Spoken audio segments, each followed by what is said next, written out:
Good afternoon and welcome to our 18th annual exhibit of hydrogen and fuel cell technology. We've been here since 1995 talking about what fuel cells are, what they do, and what hydrogen is all about. We're always interested in new applications, people who develop methods of marketing and commercializing this technology, and we always need new ideas and people who actually come to see us in various different ways. I'd like to invite on the stage right now Klaus Steinhart. He's Marketing and Sales Manager at Ulmer Brennstoffzellen Manufaktur, and he's just arrived from the airport on his airport scooter. Hello. You might get a parking ticket there, but I'll pay for it. Welcome, Klaus. Okay, thank you. So, that's a nifty thing, actually. I may give up my bicycle if I ever get one of those. Ulmer Brennstoffzellen Manufaktur.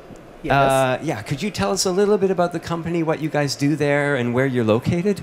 Yes, so the Ulmer Brennstoffzellen Manufaktur is located in Ulm, so right in the middle between Stuttgart and Munich. And it is a spin-off of the ZSW as an R&D institute, which develops and research in fuel cells and batteries, and also a spin-off of the local energy supplier.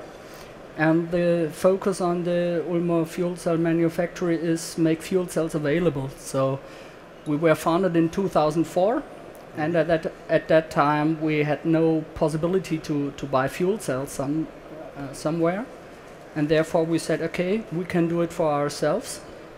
So make it in the first step available for R&D, for universities, for small development departments in companies and so on. And yes, since 8 years we are now selling fuel cell stacks, especially for pure hydrogen or for reformed gas. And what we're doing is developing fuel cell stacks and subsystems. Also, the Ulmer Stromschachtel is a kind of integration platform for that stacks. We develop that for future needs, for higher technology, higher quality than in the past. And so our main focus here is be prepared for the market. So we have two core products. One of them is here. That's our EFA stack. It's a fuel cell stack with integrated air supply and humidify system with metallic bipolar plates. And we do our developments always together with other cooperation partners. In this case it was the ZSW as the R&D institute, and the company Dana. The booth is here on the back side because they have strong know-how in production technology and high quality components for fuel cell stacks since many years. A second stack is, you can see that on our booth, is a stack for reformed gas. That means is possible to use for reformed gas from methane, propane, something like that. Natural gas as well? Yes. Air gas? So yeah. natural gas, you have to reform it before and then use it inside that stack as a CHP system, combined heat and power systems. Yes. And what we are doing also is, I said, we are a spin-off of the R&D Institute ZSW, and a focus of us is not the R&D. We want to develop stacks, we want to develop production technology together with our cooperation partners, but it's also important to test all that stuff, what we are producing. So a fuel cell stack is maybe very, very good on the in the laboratory, but the last thing a stack has to do is to supply electricity somewhere in an application.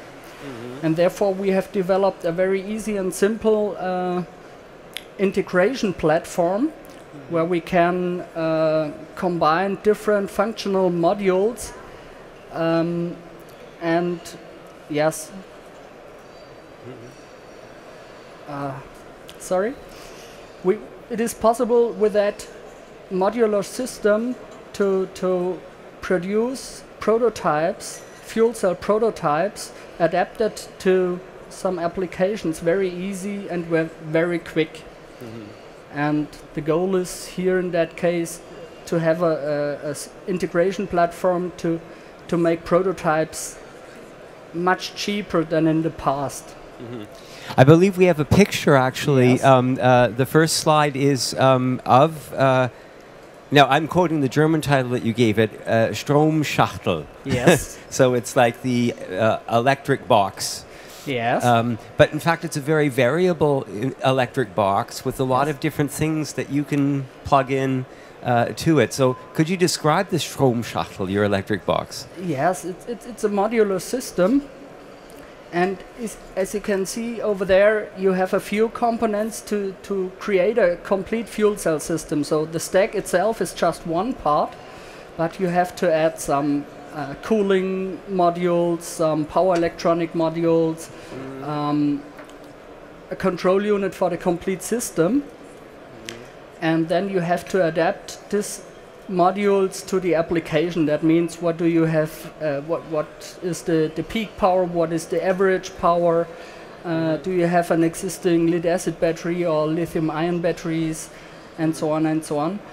And then the final thing is that the user interface is the right thing, so that the end user can really use it and don't have to put several buttons to start a system. So you don't need an engineer in a lab coat with a laptop to get the thing running? Yes, that's the goal. So test the systems in a lab is one thing, and our focus is to test the systems and and applications at the end user. And earning a lot of experience there. What is a preference of a customer? Nobody in the branch, or not many companies in the branch, has a direct end user know-how, and we try to establish that together with our customers. I find this, when we talk about testing, there's two issues that come to mind. One is, of course, when you build a stack, you want to test it to see its durability, the stack life. Yes. That's one form of testing. Those are the lab guys. Yes. But there's another form of testing, and this is a point I really want to emphasize. We still are in possession only of niche markets in the fuel cell industry. Yes. And what the problem is behind commercialization, it's often simply that if you have an idea for an application, you go to a fuel cell manufacturer and he'll want to make you a tailor-made fuel cell. Yes. But the problem is prototypes tailor-made for an application can be so expensive that you show up at a manufacturer, he gives you a price for that tailor-made fuel cell, and you think, uh-oh, that's just out of the budget. So is part of your approach here, this whole approach to modular building, the building blocks you talked about during preparation, it's simply that you have a flexible system from one range to another, small to large, and you can juggle them around to fit into a number of various suggestions for applications. Yes, that's exactly what we're doing actually. So we try to divide a fuel cell system into different modules, building boxes with a special function inside. That means if we have one fuel cell stack with that size, then we can build up systems with 1.2 kilowatt electrical output. And in some applications it makes sense to have more electricity. And therefore we have engineered this building box that we can adapt up to 4 of these modules into the same system. And this needs, on the other hand, that we have a cooling loop, for instance, who can remove the heat from 4 stacks. And if we have just one stack, we rebuild it and put the new one in who can remove the heat of one stack, for instance. So it's really flexible to put the right components together and make really first prototypes. They are not really very customized, but it works for the prototypes, and a customer can make first experiences with a very calculable price. And he knows exactly, okay, this is the price, then I can have my first system, I can learn something about then, how to use it, how does my customer need some special things, or yeah, they can really test it. And if they have success and fun with the system, then they can really start a real final development to start a prototype for a customized system. So first thing is minimize the risk for the customer and minimize the costs for the first prototype. And the second thing is to say, okay, we know that there is a market, we know that there is a price we can reach with them, and then start a customized system development. So the starting point, the building blocks, which we saw on the first picture, you juggle them up into the correct mixture and you offer a solution. The end prototype fuel cell is a complete integrated unit. I believe the next picture is an illustration of that. Yes. Now here, of course, people who are sitting in the audience and thinking, I've got a few ideas for niche markets here. I could use a fuel cell. What sort of ranges of energy supply do you typically deal with? Is there a smallest quantity and a largest quantity that you currently service? So from the size of a fuel cell system, we can cover actually systems from 1 kilowatt electrical output up to 5 kilowatt. And I think one of the biggest thing we can do actually is also to sell fuel cell stacks from the amount 1. So you can buy just one stack from us. And we are, I think, very good in having some calculations for the future, target prices. We can raise our production amount very quickly in a special way, because we have a very good network with companies who can have the possibility to produce such applications and such systems. So as you can see here, there are a lot of components inside with a very high technology in the production of the components, and they know what they do. And so to increase the yearly amounts from 1,000 bipolar plates, for instance, up to 100,000 is no bigger problem, for instance. So we do most of our work together with our cooperation partners. First part is the R&D with ZSW and other production and other suppliers. And the second part is that we have a few system integrator in our network who are able to integrate such systems on the base of the Ulmer Stromschachtel or their own base, technical base, into applications, into different applications. And so therefore we have a real strong network to fulfill the needs of our customers. Let's talk about the applications you've got up and running. I mean, you're not simply in the testing phase. You've got people mobile using these devices here. So what are the applications you've already got in action? So first of all, you can see here that's an airport scooter, which is used on airports to pick up all the luggage cars together or bring some material to the production line in some facilities. That's not a private application. It's really an industrial application here. So it makes sense if you have 2 shifts a day, for instance, and they use it at the airport actually. We have another application in our local energy supply company. They have some special measurement devices where they can locate some leakages in the water pipes, and they use it usually at night. And for this applications they need a lot of electricity, And we can use, for instance, independent power supply there to supply the measurement devices with electricity also at night, also in the middle of some houses or something like that. So it's really easy for them. A third thing we are doing actually is we have built a boat with an electrical propulsion system, and we're using it actually in Ulm on the Danube. So where we can also test some daily use experiences and refueling metal hydride storages, and really see what the system does in the daily use in a ambient under ambient conditions and end user conditions. This device itself, is this a pure hydrogen fuel cell powered vehicle? Yes. Or is it so it's not a hybrid with a battery, it's pure fuel cell? It is a battery inside, so you can if you want to have a small picture of how it works in general, just think that you have always a battery in these applications, and we recharge the battery with our fuel cell. So our fuel cell system, the Ulmer Stromschachtel, is a kind of charging unit for the batteries, for existing batteries.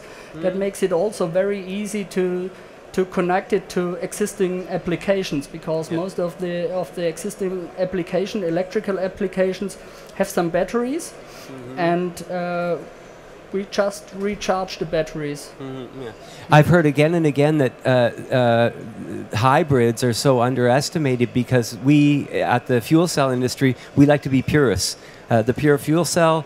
But this marriage between batteries and fuel cells seems to be really one made in heaven. Batteries don't like to be drained down to zero, Yes. But they can provide current instantly. Fuel cells kind of like to operate at a continuous level. Yes. So they're optimal for charging batteries, and they kick in.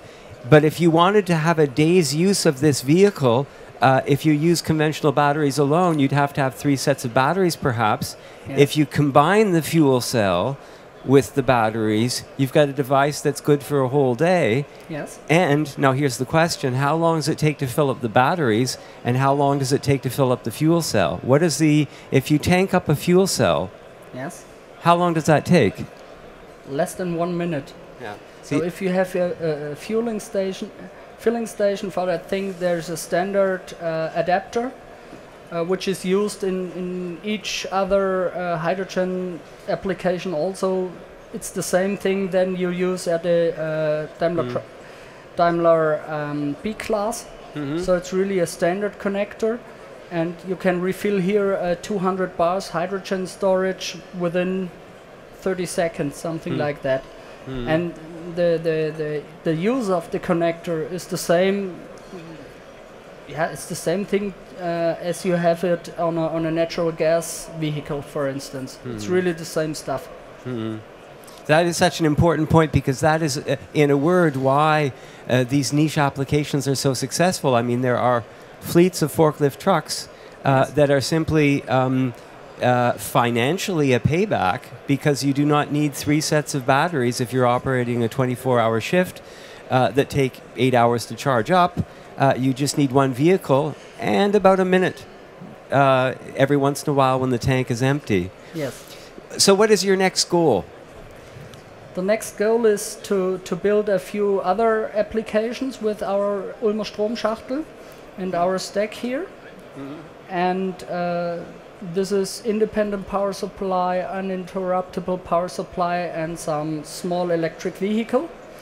And we're planning actually the construction for that application, so financing is safe, and we can really do it within the next 12 till 18 months to make more experience in the daily use of the fuel cell stack and the fuel cell system. So really bring the fuel cell system to the customer.